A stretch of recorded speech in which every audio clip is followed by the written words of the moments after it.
Hey, what's up, Grace family? WB here. Man, I'm so excited about this weekend. I can't wait to get a word to you from Acts chapter 9. Man, it's just rocking my world, just dealing with God being a supernatural God. I think there's some people out there that may believe, hey, maybe God created the world, maybe he is a star-breathing God, but yet he set the world spinning and they just kind of step back. And then there's those who really rightly understand the gospel and understand that God did create the world, but he also intervened into human history. His son, Jesus, putting on flesh and living a perfect life and dying and raising from the dead. But then there's some, I think, that they believe that, but then they believe God has stepped back at that point.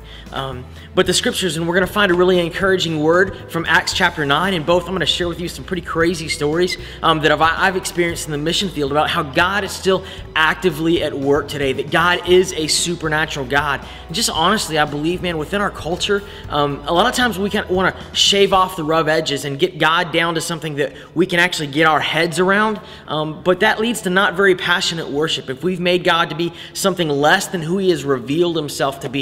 And so this Sunday, we're going to dig in and go, God, who are you and what are you up to in this world? And I believe that it's going to be a message that's very pregnant with hope for us if we would just believe God, that he is who he says he is, then he can do what he says he can do. So some scriptures for you to wrestle with and engage in before Sunday if you want to do that. Acts chapter 9, verses 1 to 31, Psalm 115, and 1 Timothy 1, 12 through 16. So that'll be this Sunday. We pray at 9. We worship at 9:30. And if you'd like to gather up with some people and kind of just discuss and dialogue about what does this look like put into practice in our life, we've got family groups at 11 o'clock in the fellowship hall.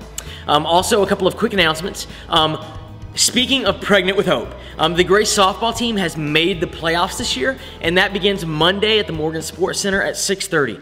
Now, most of the other churches, they've got like their cheering sections, and our team has been cheered by crickets mainly. So if you want to come out and just support our church and support our guys as they play, that's Monday at 6:30. And we've also got supper on Saturday, this Saturday. More details at the website below. Check that out right there. All right, guys, we love you, bless you, praying for you, and pray for a supernatural God encounter this Sunday. Love you guys. Peace.